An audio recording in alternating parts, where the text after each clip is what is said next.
Hi guys, so I have here a terrestrial orchid. It's the first time that I'm gonna talk about it on a video. I have never done it before. I hope you enjoy it. These are very popular orchids, not because they are orchids necessarily, because a lot of people that collect foliage plants, they love to collect jewel orchids. So what I have in front of me here is the famous Macodes Petola. I haven't talked about it before because I want to get more experience, but honestly, for me, it is so incredibly easy to look after it.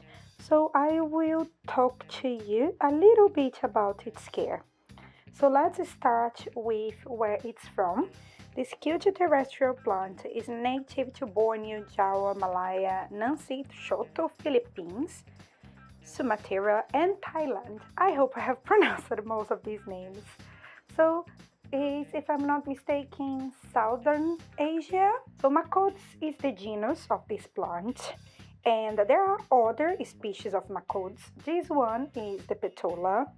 And the Macodes are known for having this veined foliage. It's very, very beautiful, and people collect it because of the leaves more than because of the flowers. The flowers are like whitish and they are not very, how I'm gonna put it, not very colorful and big and interesting like Cattleyas, for example.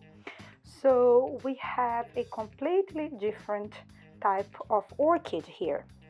The fact that it's terrestrial is a big difference compared to most of the orchids that I talk about here, that they are epiphytes, but this one is a terrestrial one. Talking about its habitat, it is a tropical plant. The foliage is herbaceous, succulent. When you touch it, it's not like a thin leaf. These plants, they are very popular because people can grow them in terrariums and also create them in pots. And there are some other things that we'll talk about requirement. But before I go into its requirement, I'm going to show you the most interesting thing about this plant. Most of you probably know it, but if you can see here the veins, I hope you can see the veins. I'm going to give you a close-up. So when I put the flashlight on top of it, I hope you can see how beautiful it is and how it sparkles. Even my daughter, that's not exactly interested in orchids, when she saw these veins, she was like, oh wow, truly they look like they are not from this world. So just want to show you how nice and how cool these leaves are. So I have these plants for around 2 years, and as I said in the beginning, it's a very easy to care for type of orchid or plant. If you can place it in a terrarium or any sort of enclosure, you won't have any issue with this plant, because one of the requirements that it has is, first of all, it grows in soil, so you need to pot in a soil type of mix. So that's the case here. It has, sorry, probably very dark, you cannot see, but some soil with moss. And also it will need a lot of humidity. It's pretty sensitive with humidity, so that's something that you have to bear in mind when you buy this plant. That's why when I bought it, but now it's getting very laggy, and that's my issue with it. I need to place it in another position or in another shelving. I have here is a glass enclosure.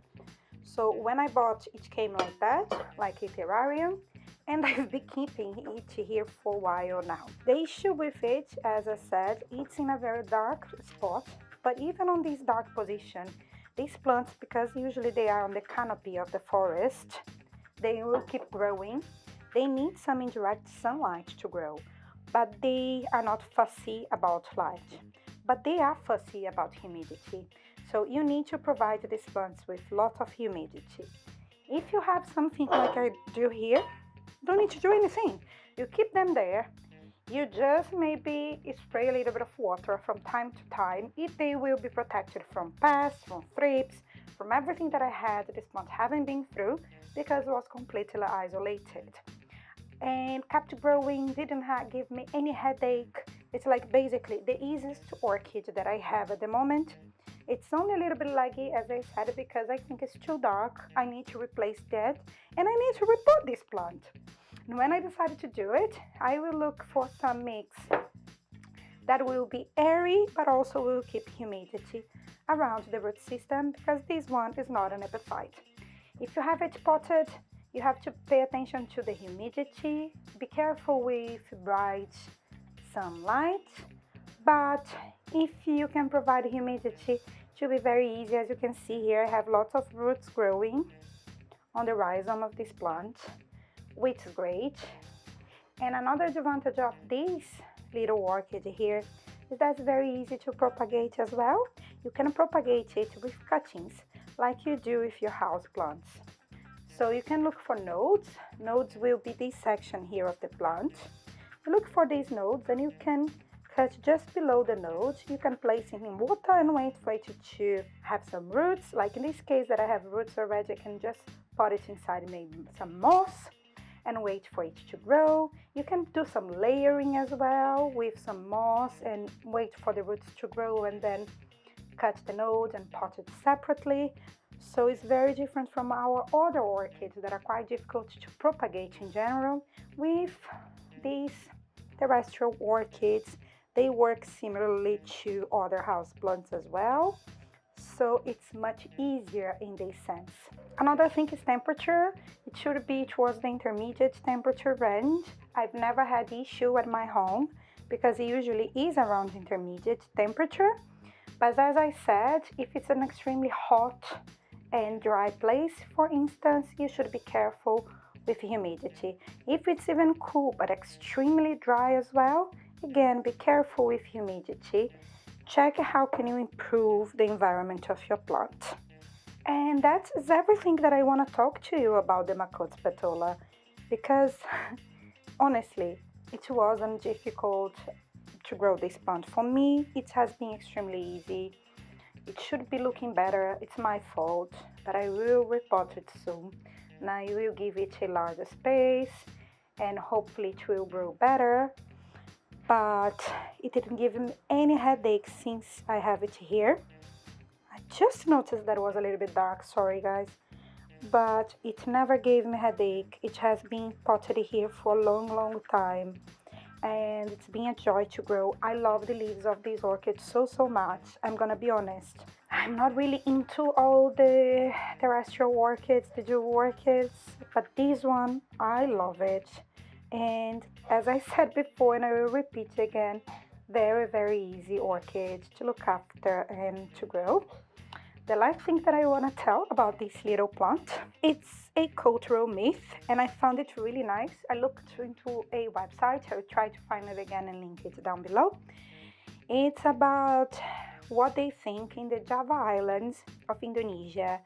There is a story related to this plant. Imagine something so beautiful and so unique. We'll definitely have some mythological things said about that. Apparently there was a beautiful goddess and she came to the earth with a mission to spread happiness. She was mocked by people and was driven to the jungle. So what happened to her is that what remains from this goddess, the dress of this goddess, is the leaves of the Macodes Petola with all this sparkling. And I found it really nice. And apparently on the same island, they do make juice of this plant and they drip it in their eyes because they believe it's a mythical remedy to increase artistic sense. Please don't do anything, don't put it in your eyes. That's just a mythological story. And also, I honestly don't know if it has any medicinal property to it. I thought that was nice just to tell you the story. I tried to find some pictures and I will put it here. And that was everything that I want to talk to you about this video. I will have a second video this week and maybe a third as well. Now show my face properly. Today I'm not looking very good. I'm very tired, so I want to show you my beauty here. I hope you have enjoyed learning a little bit more about the Macodes Petola. If you did, hit the like button, leave a comment down below, and let me know which type of content you enjoy. And if you like jewel orchids, do you have any terrestrial orchids? Which one is your favorite? That was all for today, and I hope to see you soon. Bye bye.